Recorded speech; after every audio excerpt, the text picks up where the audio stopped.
All right, we're here. Welcome to another broadcast, live broadcast. Thank you so much for tuning in. Today is September the 30th. We are the last day of September 2025. After this, we're in October. And we're so glad that you guys can join us. Really appreciate it. Today's broadcast, we're going to be talking about something very interesting. This a conservative woman had to say regarding history. She left out a few details, and like intentionally did it. And we're here to fill in those details.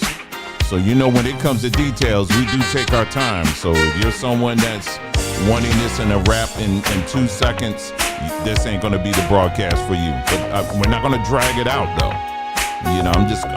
But I got to lay it out. I got to give you all the info, because this is what we're dealing with today. This mindset, and so we're going to get into it. It was a conference, a big conference that they had recently. We'll get into that, okay? But in the meantime, we're going to give people about a minute. And then we're going to jump in and get started, okay? Hope you guys having a great day.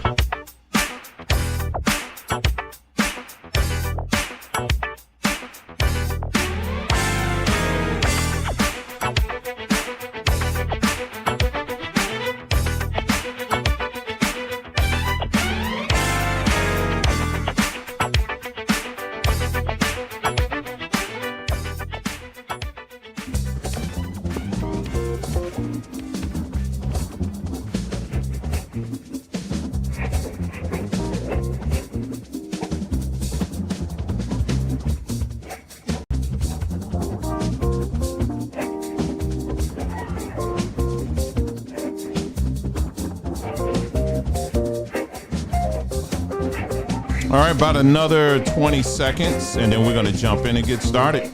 About another 20 seconds.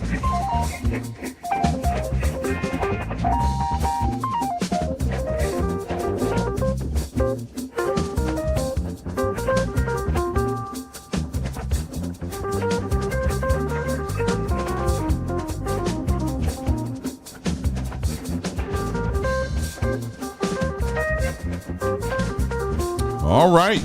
I think we're going to go ahead and get started.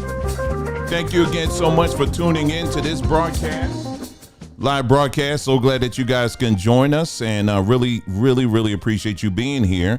And this is going to be another interesting one here. I hope you guys, if you didn't get a chance to watch the last live we did, I would really hope that you would make the time to watch that one, because I would say this is kind of an addendum ish to that one, because we're going to kind of stay on the same topic, and because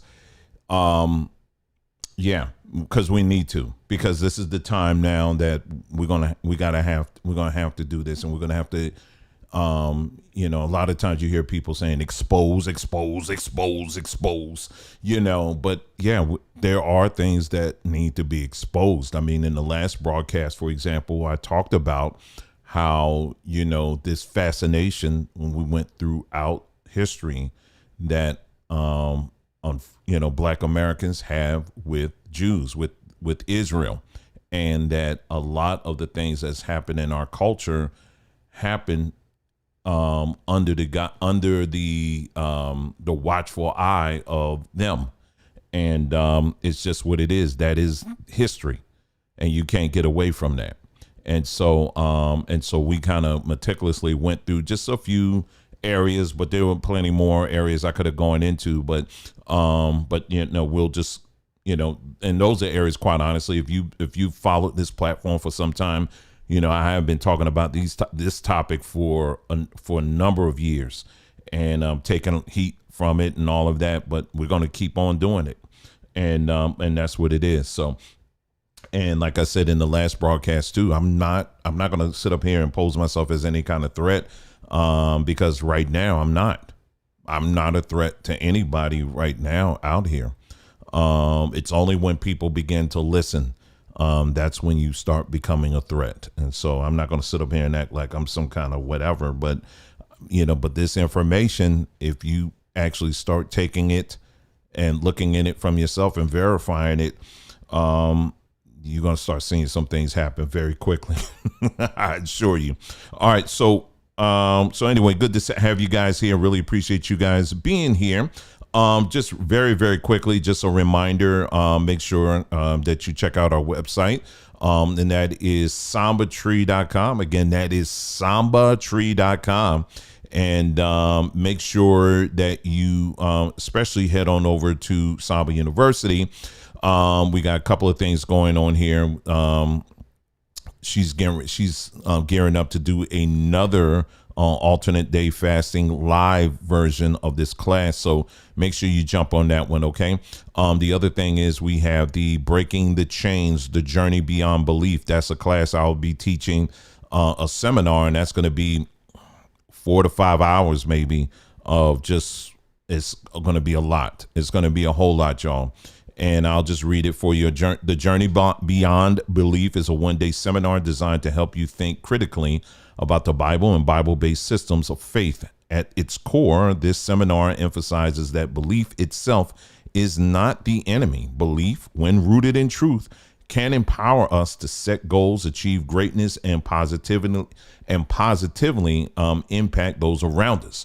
But when belief is built on misconceptions and falsehoods, it becomes a chain that holds us back. Together, we will examine the main pillars of the Bible, measure the claims against history, archaeology, and lived experience, and explore how faith and belief can be reclaimed in healthier, truth-based ways.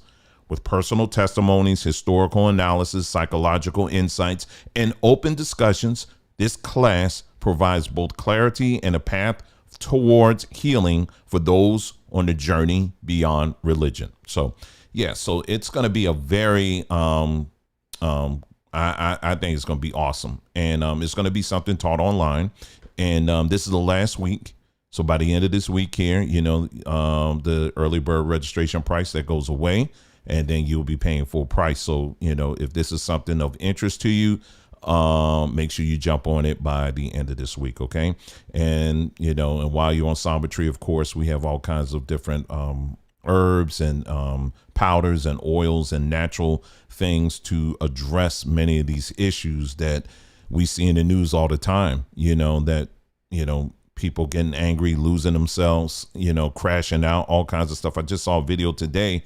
Another woman, she was just screaming in the car because she was like, I gotta go to work tomorrow. The black woman, she was just screaming. And I was like, wow, how many people would want to go to work tomorrow? And it was something. And you're seeing, and this is not going to be the end of it, y'all. You're going to see more and more people crashing out. And a lot of this, not all, but a lot of this has to do with diet. What you are putting in, what you are choosing to put in your bodies. And so we not only sell these things, but we also have a whole platform where we're teaching, the benefits of all of these things and why you should be incorporating these things in your life. So again, make sure you check out our website, sambatree.com, sambatree.com. All right, let's go ahead and jump into it in our topic tonight. And we're going to start off with, it's an individual. She is the former director of policy planning at the State Department. And she was recently, her along with several other people at this conference, the JNS conference. That's the Jewish News Service Conference. And this is a conference I believe they have once a year, might be twice a year. I'm not sure. But they basically supply news for over 100 publications, at least according to their website, like articles, think pieces, that kind of thing. And they are there to set the narratives for their people. And one of the individuals that was there, her name is Kieran Skinner. And she had quite something to say here. So let me go ahead and put her on the screen here, and let's take a listen to what she had to say here at this conference. I thought it was quite interesting. All right, so is it on? No, of course it's not on the screen. Let's get it on the screen for you so you can see it, and let's take a listen, okay? There it is, and let's go. Anti-Semitism is the canary in the coal mine in a society, and its twin is racism against African Americans. When those two things get going, there's a sickness in society that can't be beat. And the lies that we're told to divide blacks and Jews stop tonight. The lie that they tell us, thank you. The lie that they tell us that Sephardic Jews participated in the slave trade, they were the big slavers, not quite so. The lie that they tell us that blacks and Jews who worked together to transform America and hence the world in the 50s and 60s, that alliance called the Grand Alliance can never come back because it was rooted in social justice. Jews became rich, we did not. We focused on affirmative action, they focused on wealth and accomplishment. Not true. Social justice as an interpretation of the Hebrew Bible is reason enough to have a coalition of blacks and Jews, but there are many more reasons. Once we dispel the big lies, I think we have a powerful force. And I'd like to make the case that Jews really need us for the simple fact, and this is something that's been hard for me to believe, but I've been told many times, I've read it many times. There are no more than 15 to 20 million Jews on earth. Is that true? In a world of 8.1 billion people, you kind of need black people because on the continent we're growing fast and we're good fighters. We like a good fight. We're good people. Don't believe what they tell you. You need numbers. Sometimes you lose just because of numbers. But what's been remarkable about Israel, it defeats all of its adversaries, 7, 8, however many, in small numbers, and never asks anyone to fight for itself.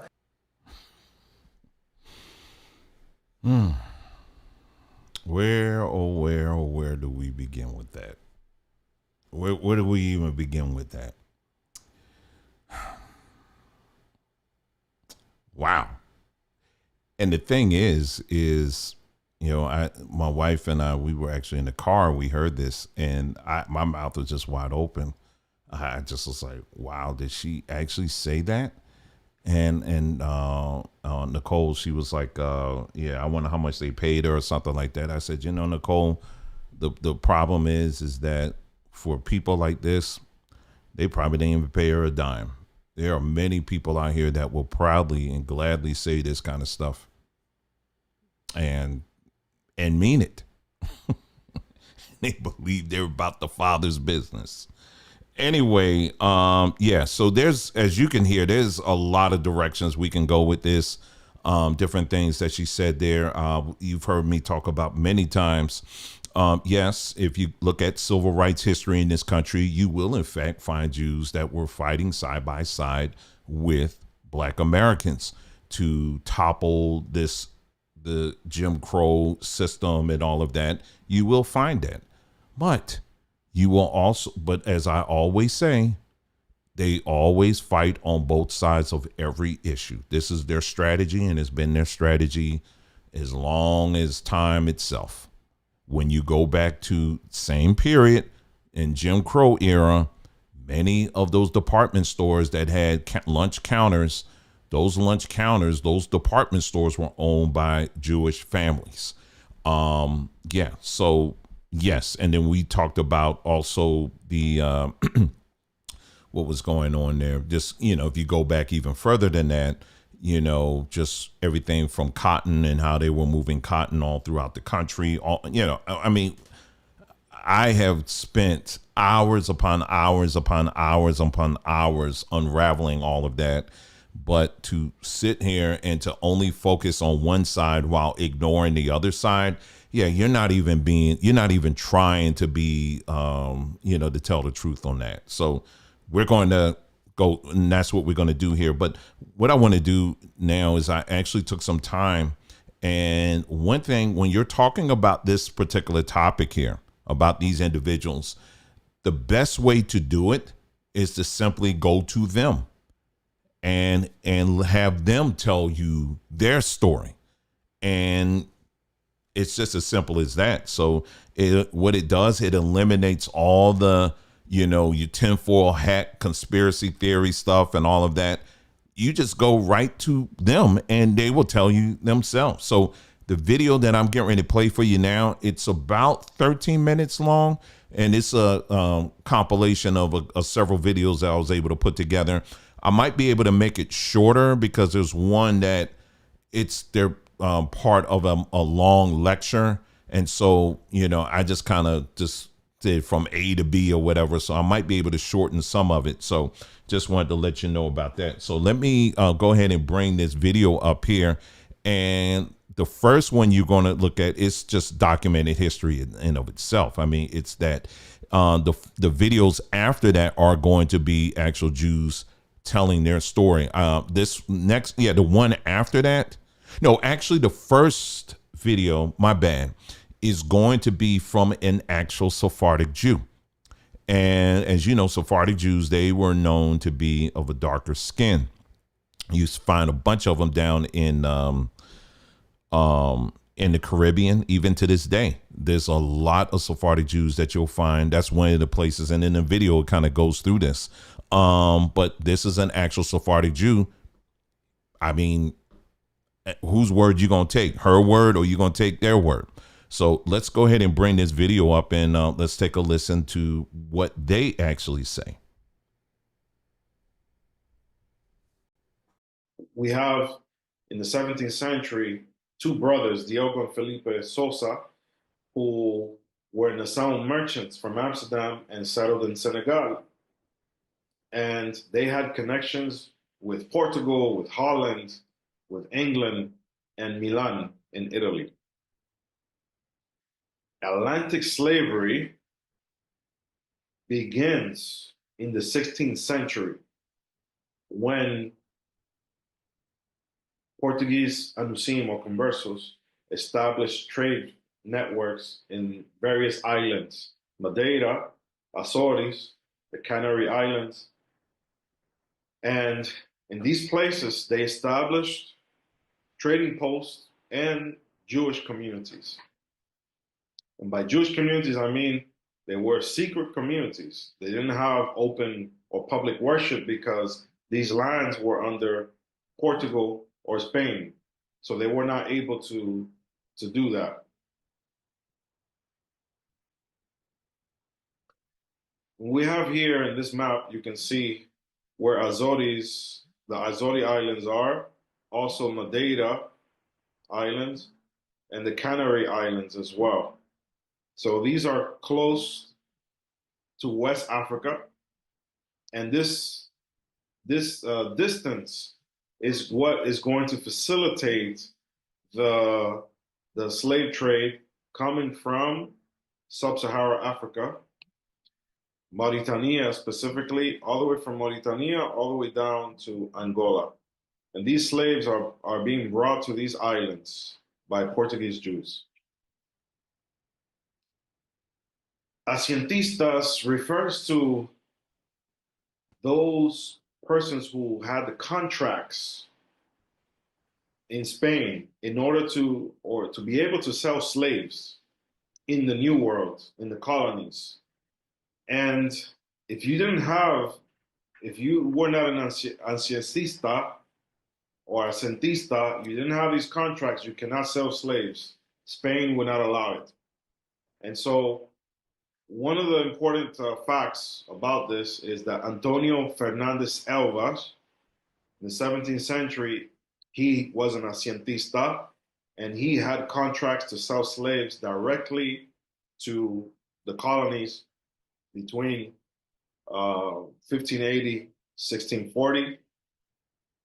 And he held these asientos, or these contracts, between 1614 and 1622.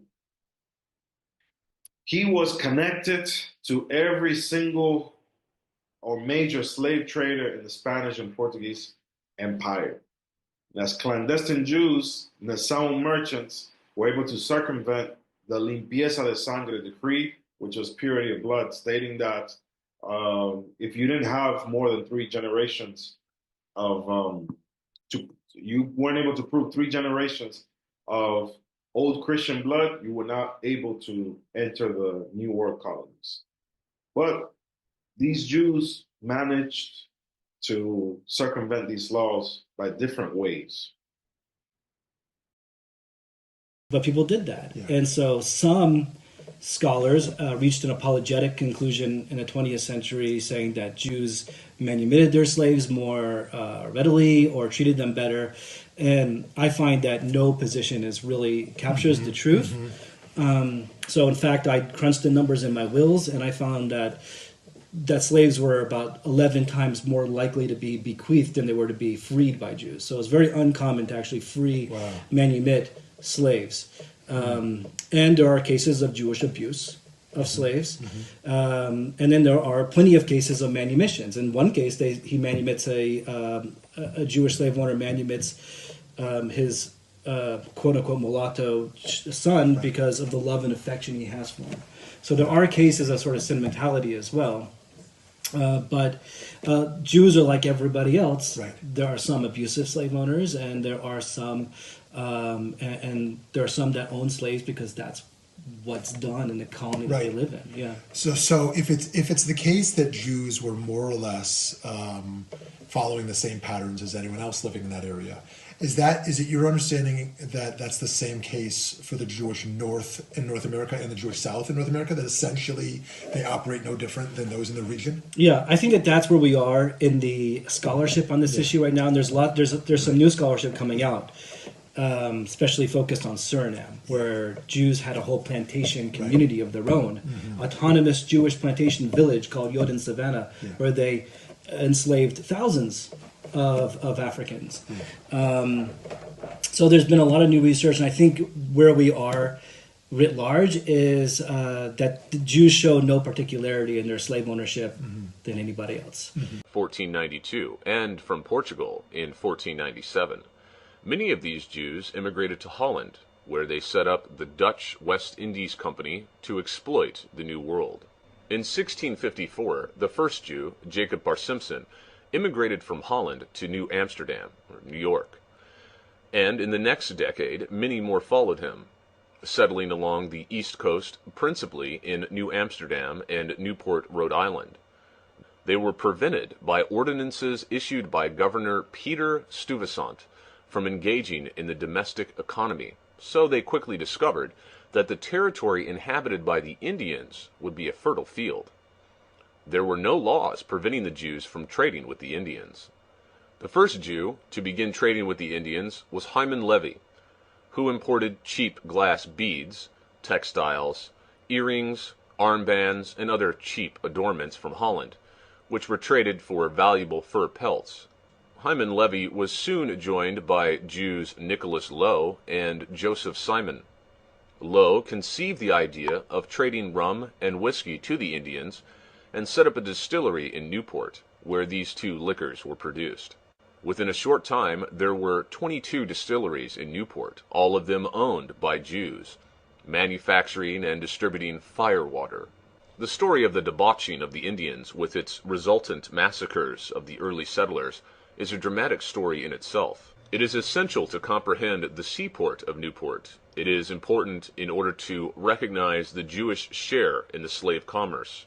There was a period when it was commonly referred to as, quote, the Jewish Newport World Center of Slave Commerce, unquote.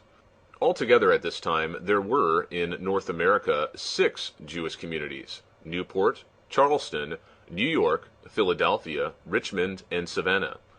There were also many other Jews, scattered over the entire East Coast. Although New York held first place in the settlers of Jews in North America, Newport held second place. New York was also the main source of kosher meat, supplying the North American settlements, then the West Indies, and also South America. Now Newport took over. Newport also became the great trade harbor of the East Coast of North America. There, vessels from other ports met to exchange commodities. Newport, as previously mentioned, represented the foremost place in the commerce of rum, whiskey, and liquor dealings. And to include, it finally became the main center of slave dealings. It was from this port that the ships left on their way across the ocean to gather their black human cargo and then derive great sums of money in exchange for them. An authentic contemporary report based on authority indicates that of 128 slave ships, for instance, unloaded in Charleston within 1 year, their cargo, 120 of these were undersigned by Jews from Newport and Charleston by their own name. About the rest of them, one can surmise, although they were entered as Boston, Norfolk, and Baltimore. Their real owners were similarly the Jewish slave dealers from Newport and Charleston. If you look at Europe, they had two different branches of the Jewish faith. There were Eastern European Jews who tended to be more dark-skinned, and they were known as the Ashkenazi Jews. The more fair-skinned Jews generally were the Sephardic Jews of Spain and Portugal. Some of them wound up in North Africa, migrated to North Africa. Others, and you have to remember that there was the big expulsion as part of the Spanish Inquisition, and they had to go somewhere. So some of them wind up going to the Americas. And Judah Benjamin is descended, and so is Yulee, from Sephardic Jews who went to the Americas. So here's Judah Benjamin. His family moved to the United States. He was born on St. Croix in the Danish Virgin Islands, but the family moved to the United States in 1813, settled eventually in Charleston, and his parents ran a fruit stand on King Street in Charleston. He got the patronage of a prominent Jewish merchant who supported him, sent him off to Yale. Judah Benjamin, after his education, and he didn't graduate from Yale, but he goes down to New Orleans and he learns French, which you almost had to know to get ahead in Louisiana, which was bicultural, even more so then than it is today. And at any rate, he learned French. He was admitted to the bar, very successful lawyer. In fact, he was admitted to the bar of the U.S. Supreme Court to practice before it. I'm going to stop it there. I'll just fill you in on the rest of Judah Benjamin. This is a guy that, he did a lot. He definitely was on the side. There's like two books that's come to mind right now that cover the prominent roles that you had numbers of Jews played on the Confederate side, but you also got books that cover prominent Jews that played on the on the Union side. And so again, when you follow their history, you'll find that it always seems as if they always take these top positions on both sides of any issue. And then in the Civil War, going back to the Civil War days, Judah Benjamin, one of the things he did was he helped establish a Confederate economy, where you had different banks, because you didn't have centralized banks. Obviously, during the Civil War, banks were like kind of all over the place at that point when you had the Confederacy. So they started establishing their own banks. And this is where you can go to the African American Museum in Washington. They have literally a whole wall of how these different banks and their banknotes, and numbers of these banknotes, you will find images of black slaves on them, because slaves were a commodity. And so the person that was really responsible for setting all of that up was a Sephardic Jew.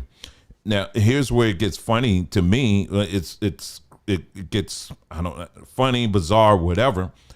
I just presented to you information coming straight from them. This is their history. This is their documented history. Today, you have Hebrew Israelites, despite all of that information, will still stand on their square and claim that they themselves are the real Sephardic Jews. I don't even know what to say on that. I'm telling you what the history books say. This is coming from them. You know what I mean? But there it is. But yeah, so for this woman, Karen Skinner, to get up there and with her full chest say that, try to make it seem as if they didn't really have that much to do with it, not really. When you go to them and they will tell you, when they're honest, they'll tell you, oh yeah, we were really involved in this thing. In fact, it was some more stuff here. It's right here. Let me go to the actual post, because you had people, you had people who took on the challenge and say, yeah, we need to educate this woman here. And let me just show you some more stuff. Let me just show you some more stuff right here. Let me bring this up on the screen. Right here. This is from the book United States Jewry from 1776 to 1985. Let me move something around here. And this is written by them. They wrote this. They put this together. This ain't from somebody else. This is their stuff. All right. Over 75% of all Jewish families in Charleston, Richmond, and Savannah own slaves. Employed as domestic servants, almost 40% of all Jewish households in the United States own one slave or more. There were no protests against slavery as such by Jews in the South.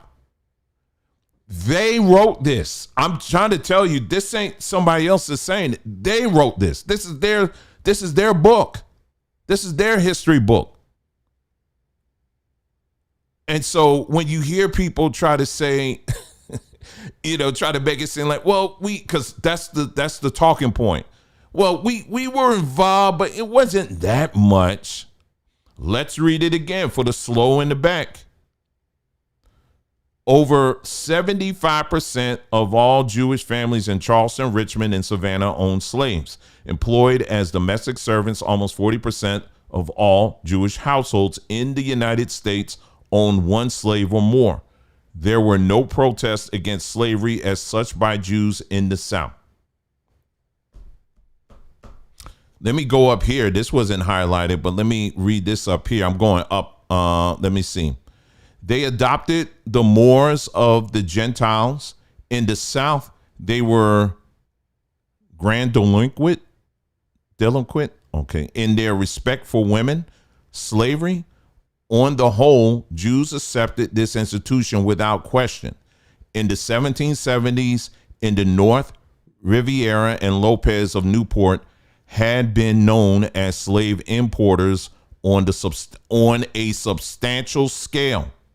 That doesn't sound like a little bit to me. After Lopez died, his father-in-law, Riviera, continued to dispatch his slaves to the African coast for cargoes. When Riviera's retirement in the late 18th century, there were no more Jewish slave importers. But by the early decades of the next century, a few Jewish merchants limited themselves primarily to the buying and selling of slaves. After 1840, large-scale wholesalers began to make their appearance. In the North, before 1800, and in the South, all through this period, slaves were stocked as a commodity by Jewish shopkeepers and merchants. An advertisement of Abraham Sykes speaks for itself, as was his wont. I guess he resorted to doggerel to puff his wares. And I guess this was an advertisement. He says, some Negroes male will suit full well grooms. He has likewise some of their wives can make clean dirty rooms. Again, I'm bringing your attention on the screen. This is their stuff. They wrote this. This is their book. You can go to archive.com and you can read it.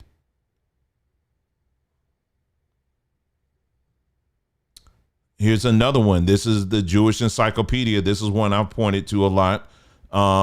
Again, this is their book. During the 17th century, the sugar industry was monopolized by Jews. Then it goes on to say, in fact, the cotton plantations in many parts of the South were wholly in the hands of the Jews. And as a consequence, slavery found its advocates among them.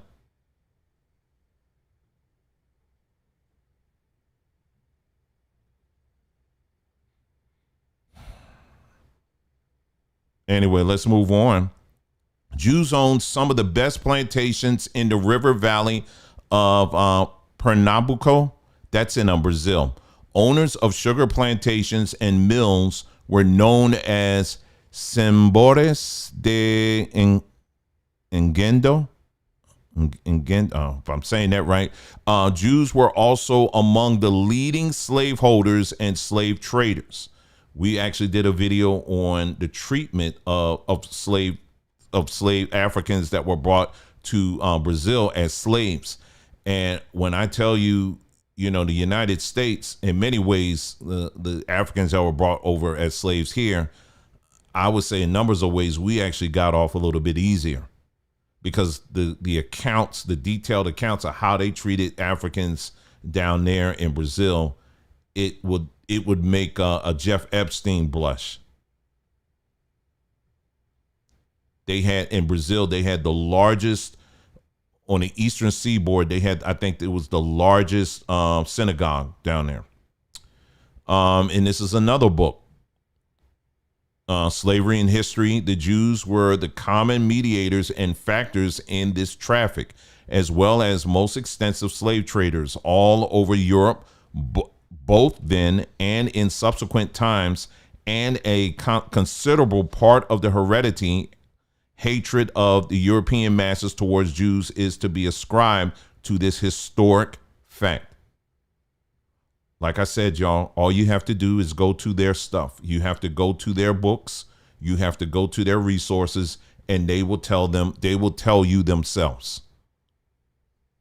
But because they know that the majority of people don't bother reading, don't care to read, don't care to pick up a book, they can get out here and make up whatever they want, and people just go along with it.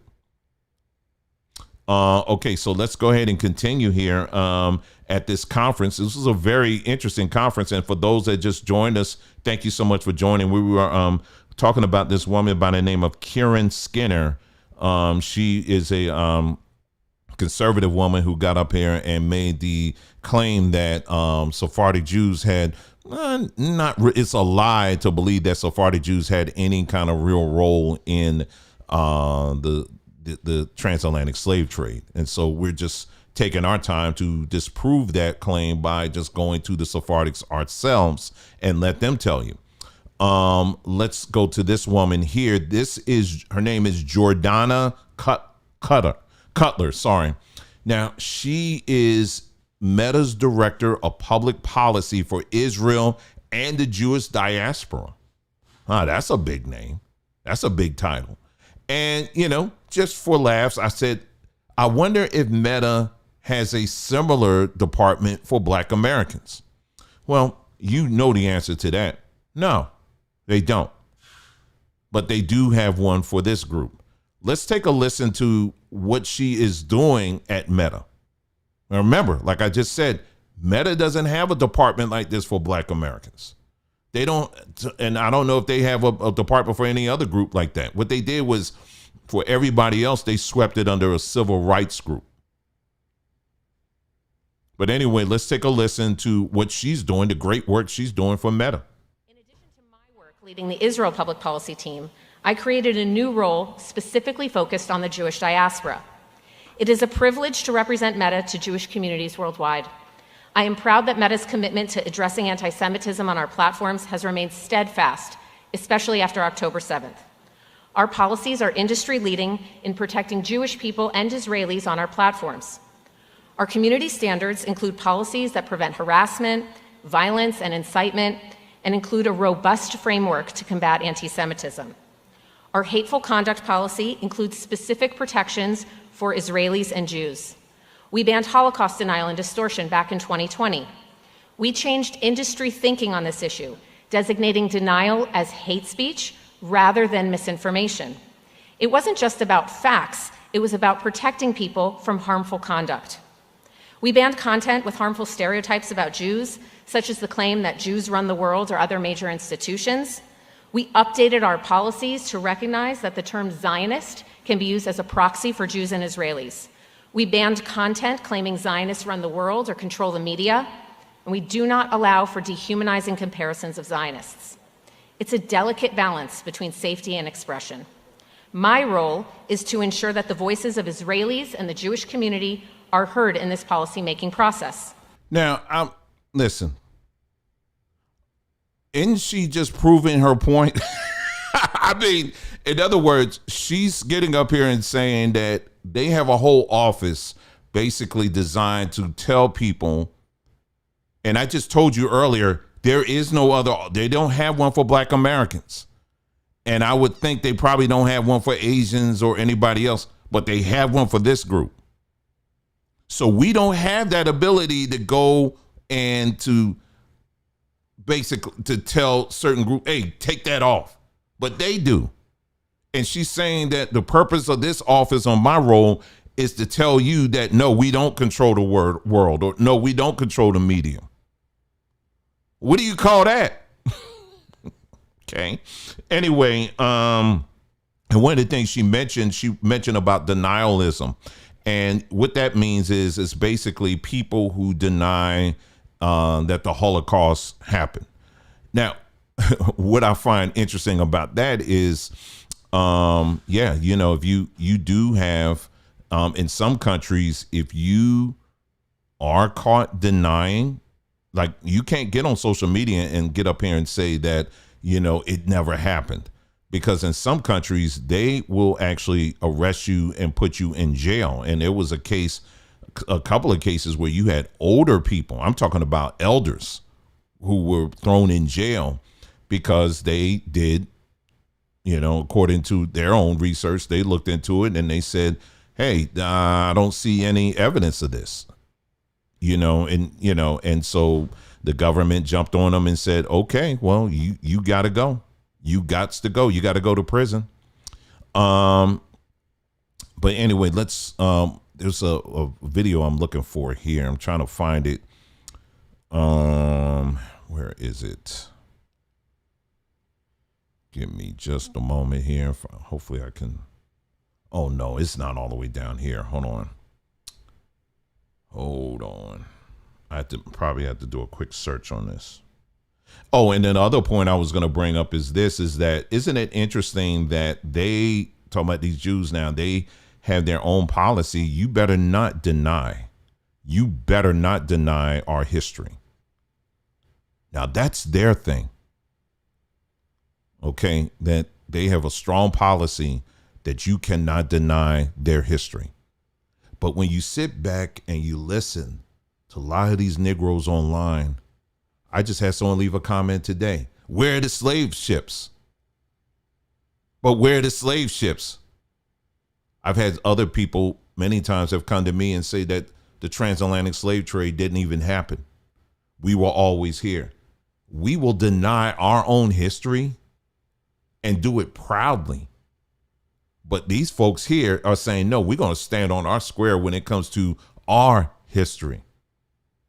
I just thought that was an interesting observation. I'm just interesting. Anyway, here's another video here. I want you to take a listen to this here. Again, what this woman was saying, that, hey, my purpose of my office is to get out here and to tell people we don't control the media.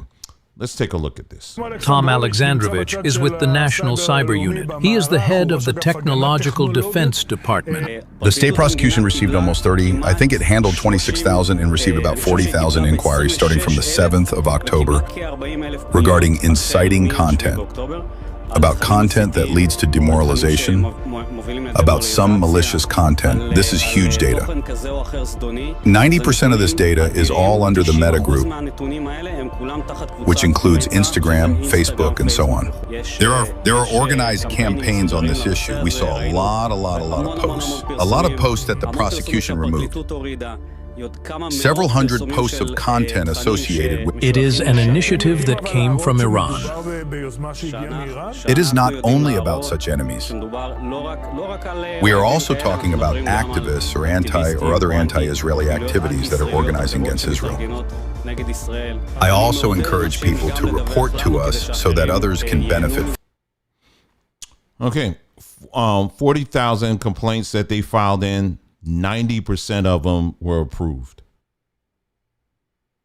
Folks, black folks, can y'all listen to me for a second here? I just want you to get an idea of that, okay? Just to give you an idea. Okay, let me give you my personal example. I try to do my part when I see some craziness that I see other black people posting on social media, you know, stuff that is very raunchy or, you know, maybe involves a child or whatever. I'll try to do my part to, you know, say, hey, listen, whatever the platform is, can y'all do something to take this down? Because this is terrible. You need to take this down. I have seen things come across my timeline that could be, in past years, that's straight up pornography. And I have done my part to report those channels and say, no, this does not belong here. I personally don't want to see it. And I'll report it. And within days, I will finally get something back from them. And they will tell me, oh, we don't see them violating anything. They didn't violate anything. But these individuals here, if you dare say something that they don't like, they will take you down. If they deem it to be hate speech, they will take it down. Do you know that during that Charlie Kirkhope episode that took place, state of California, I believe they passed some legislation where it's another hate speech piece of legislation. And you know exactly what they mean when they say hate speech. So these individuals have a standard when it comes to how you talk to us. And they are actively going state to state to state to country to country to country. And they are doing what they need to do to make sure that you watch your mouth when you talk to us. Meanwhile, the community, we have a culture where we believe that we should say whatever we want to say because it's freedom of speech, even if it means tearing each other down. Just an observation. Just an observation there. Anyway, another person that spoke at this conference here, her name is Melanie Phillips. This is an older woman here, I believe. Let's take a listen to what she had to say here. Give me just a moment. It's right down here somewhere. Melanie Phillips, where are you? You are the next person to come up here. All right, let me hit my refresh button here. Let me see if I can bring this up here. Yeah, here we go. Melanie. Here it is right here. Take a listen to what she has to say here.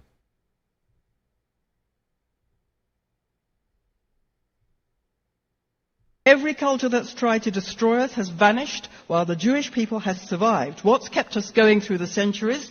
Staying true to what we are. The West is paralyzed before the Islamist death cult that threatens it because the West is itself gripped by a cultural death wish. The Western culture that stands against the Jews is going down.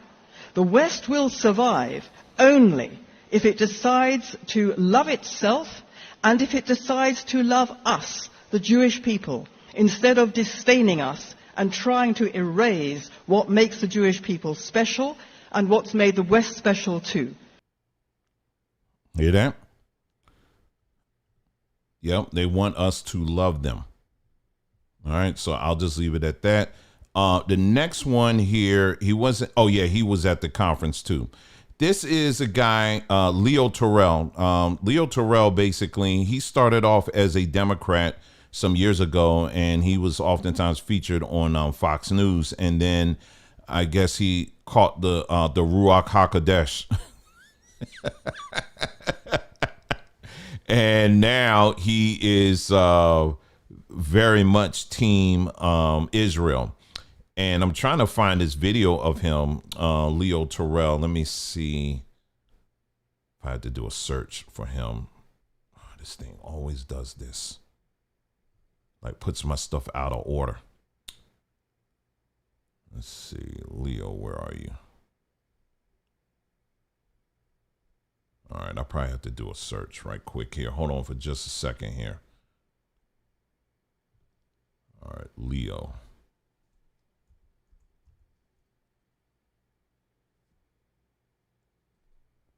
Leo Terrell. Anyway, I can't find the dude. Of course I couldn't find him. Let me see Leo. Let me see if Leo Terrell. Yeah, let me go. Now, Leo Terrell, he is also the chair of the Department of Justice Task Force against anti-Semitism. And I think, and I remember when that happened. Oh, yeah, here's the video right here. I remember when that happened. I said, this is quite interesting. They pick a black man. They picked a black American man to be the junkyard dog for anti-Semitism. This is him right here. I want you to take a listen to him. Meet the mother of Hadar Golden. She came to my office, her son, and she told me about the story of Hadar Golden, her son, part of the IDF. During the ceasefire in 2014, captured by the IDF, captured by Hamas and killed and kidnapped. And his body remains in the custody, control, and possession of Hamas. So when we talk about the 48 hostages, Hadar Golden is one of those 48. I was in the office and I broke down. I said, what can I do to make sure he's never forgotten? So what I did was I told his mother, and by the way, Hadar has a twin. And he came to my office. I said, what can I do? I promise to wear this hat. Jesus Christ. Wherever I go to speak about the hostages, whenever I go on television, wherever I have a chance, because I don't want anyone to forget this man. This is the black man that they have, and he is over the Department of Justice anti-Semitism department or whatever. He's like the anti-Semitism czar. This is Leo Terrell. I mean, I've got there's other speeches of him out here. When I tell you this dude, he goes hard. He goes extra hard for Israel. Extra hard. But he's not the only one. Oh, let me go here. Oh, yeah, let me pull up, let me see. That was, I played this video before, but yeah, I need to play this again. Hold on for a sec. I'll find it.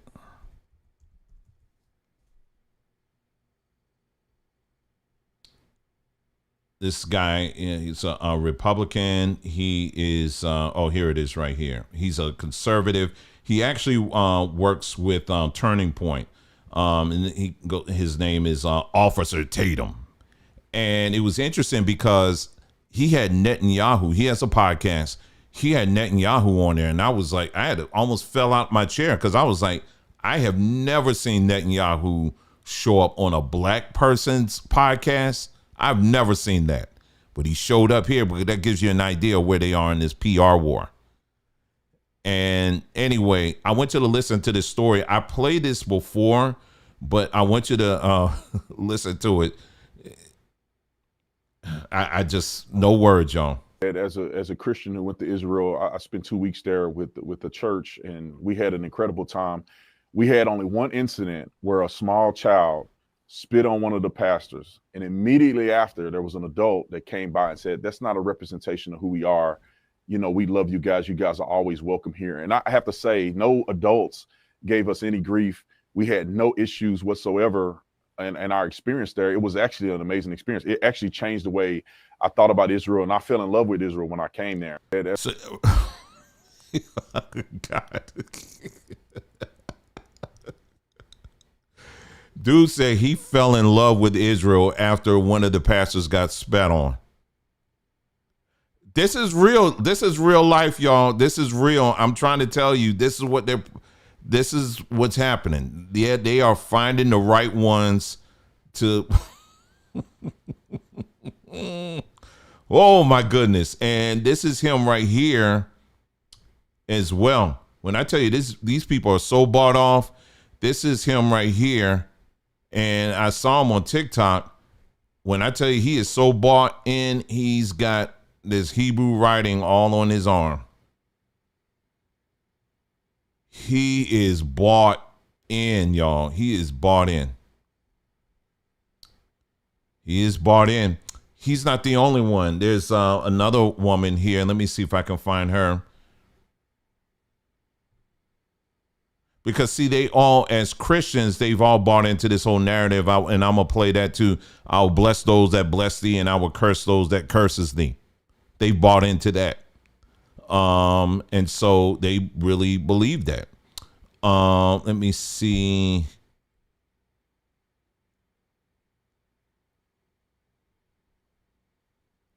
Oh, yeah, let me play this one here.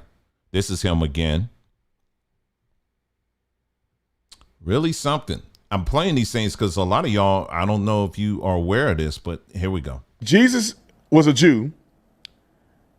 Jesus is God, so that makes God a Jew. And if you don't, I don't care where you stand on the Trinitarian, Unitarian spectrum, God saw it fit enough that he decided to either come down, if you're a Trinitarian, in flesh as a Jew. Or if you're a Unitarian, that he decided to choose Christ Jesus, who was a Jew, to die for our sins. That's something to say about that. It's something to say. This is why Paul said what he said. This is what he said in Ephesians 2 and 12 through 13. He said, remember that ye were at the time separated from Christ, alienated from the commonwealth of Israel, and strangers to the covenant of the promise. But now in Christ Jesus, you who once were far off have been brought near by the blood of Jesus Christ. We were outsiders. Now there, through Christ, we are grafted in. Through a Jew, we are grafted in. Let's look at Romans 11, 17 and 18. You, although a wild olive shoot, were grafted in amongst the others and now share in the nourishing root of the olive tree. Do not be arrogant towards the branches. Why can't we consider what Paul is saying? He goes on. Paul doesn't say Israel has been cut off forever. In fact, he says the opposite. Listen what Paul says in Romans 11, 2:29. He says, God has not rejected his people whom he foreknew. That's Romans 11:2. The gifts and the callings of God are irrevocable. That means everything God has said about the Israeli people are the Jewish people, the ones who descended from Abraham. Not every person who said they're Israeli, not every person that lives in Israel. We're talking about the land and we're talking about the people of the promise. And this is what he's saying. It's irrevocable. We should not be arrogant against the branches, and that for a temporary time they have been cut off, but God is going to re-engraft them. I want to say re-engraft them, but he's going to bring them back to the truth and save all of them. For a temporary time, they fell away so that the Gentiles can come in, and then the fullness of Israel be saved all at one time. That is the promise, and that is the prophecy, and that's what Paul said, who is, I would argue, could be a Orthodox believer. And it's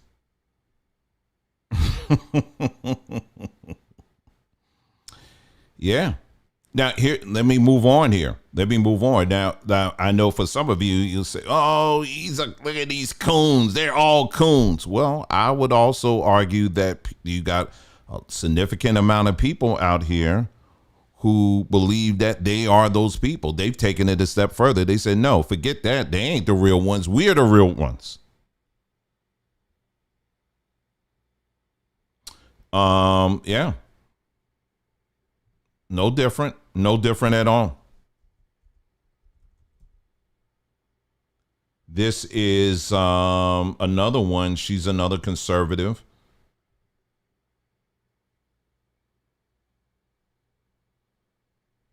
Right here, Angela Stanton King. Y'all,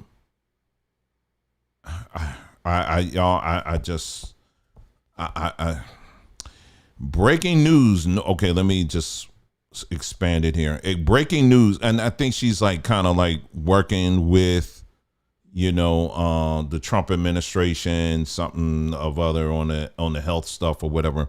Breaking news nobody asked for. I'll be teaming up with a company in Israel on some Make America Healthy Again stuff. Yep, you heard me. Cue the think pieces, cue the fake outrage, cue the Twitter warriors warming up their thumbs. Don't all drag me at once. I've only got one pair of shoes. Now, why would she take a picture of her in a blonde wig standing at a KFC? I guess this is in Israel. She posted that. This is her here. I have nothing to say about Israel other than it's a beautiful place, very spiritual. So, yeah, there are a lot of folks who are all on Team I.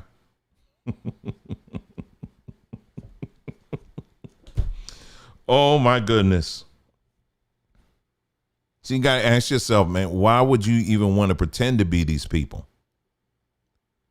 I just gave you history and telling you from the boat on, they gave you this book. They gave it to you. And they're not threatened by you pretending to be them. That's why it's comical when you hear a lot of these Hebrews get online and they will start saying, yeah, they took my video down because of this, that, or whatever. You're not a threat to them.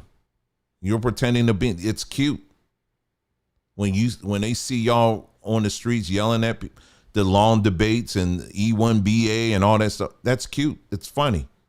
It's comical. Because it's entertainment. What they were doing with Ron Dalton, he was like, I'm standing on the highest mountain and I challenge any rabbi to come after me. And they're shutting my movies down. They scared of my movie. It's comical because they knew the reaction they were going to get. Y'all, they've been playing 4D chess on a lot of people. They're not scared. They are not scared. Trust me. Anyway, I got some other quick ones to show you here. Quite something here, y'all. How a lot of people, unfortunately, and the reason why I'm covering this stuff here is, let me just say this.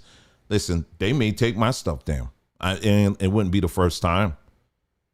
But, I'm going to tell the truth and I'm going to say it for what it is. They can't say anything I'm saying it's false. See, when I was some years ago, I was a little reckless. I would just say all kinds of stuff. And yeah, they would snatch my stuff down real quick. But then I said, you know what? Let me learn. And, something that Nation of Islam did. They said, no, we're going to come out with a whole book. And the book is going to be filled with nothing but sources from them, their own quotes. And they did that. The book is still available. You can still get it. Amazon, I think, took it down, but you can still get the book. Yeah. And so once I started doing that, I haven't had too many problems, but who knows? Because they're really ramping up now. This is Netanyahu, who had made another trip to Washington. This dude stays in the White House. I know he's got his own room. But anyway, let's take a listen to Netanyahu. Remember October 7th. And we do. We will never forget the horrors of October 7th, and we will do whatever is necessary to make sure they don't happen again. Since October 7th, Israel's enemies have learned a hard truth. Those who attack us pay a heavy price, but those who partner with us advance progress and security for their peoples.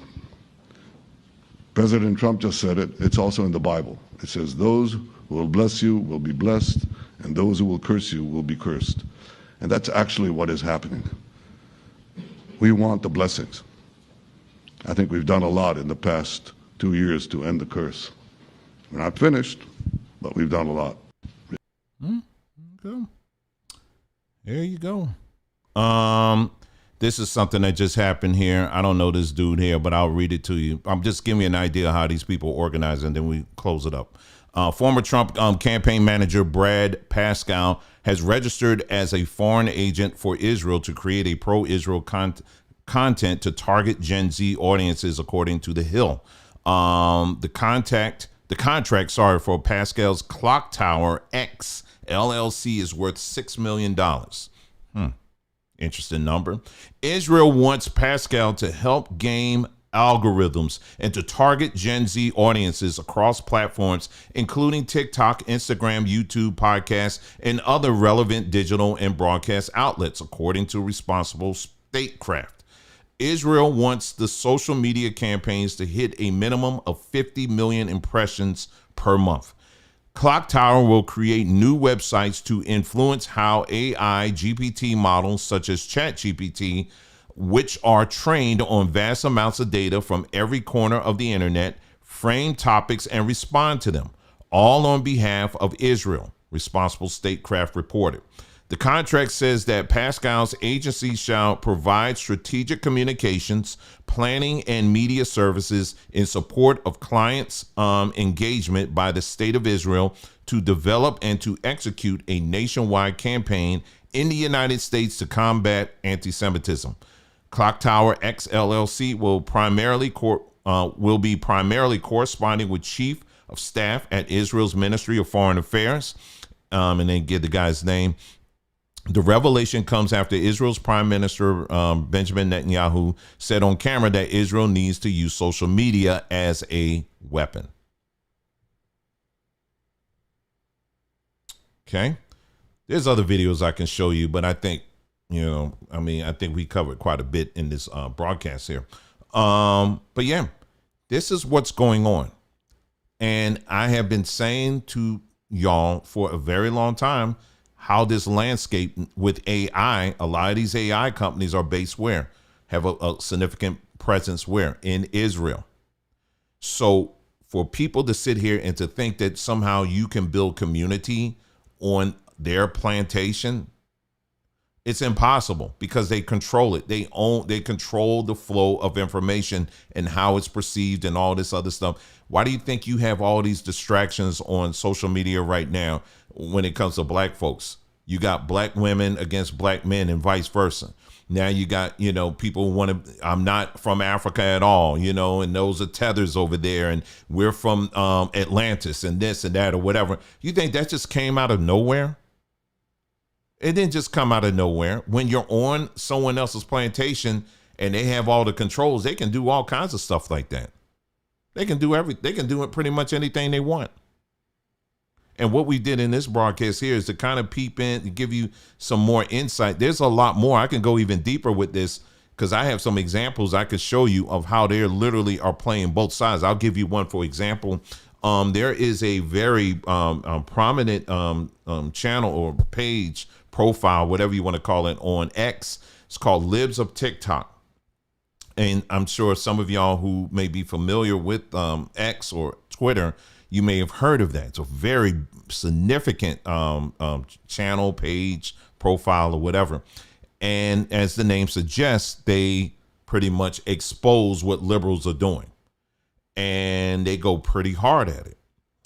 And all it takes is just a quick search, and you'll find that the person behind it is a Jewish woman. She's behind it. But she will go extra hard on liberals and say how bad liberals are and we need to rally behind that or whatever. And then, she's recently started getting a lot of heat because they got to go a little bit deeper into their little whatever it is. And so now she's starting to call out the ADL, and that's even fake too, but they will embed themselves as deep as possible. And then they do the same thing on the other side. It's the same stuff.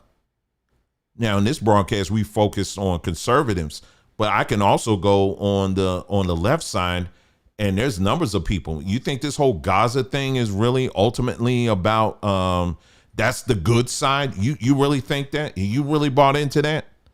You don't think Israel has anything to do with that at all?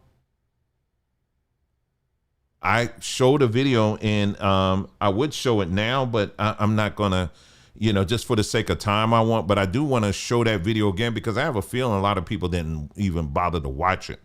But it was not this past broadcast, but it was the broadcast before. Towards the end, it wasn't a broadcast. I think it was the actual video I uploaded.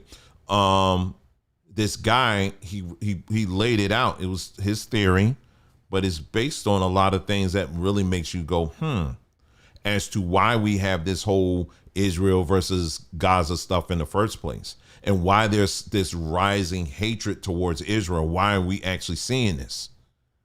And what he was putting out there was that it's all a part of their prophecy, because in order for their prophecy to come to pass, the whole world has to be against them.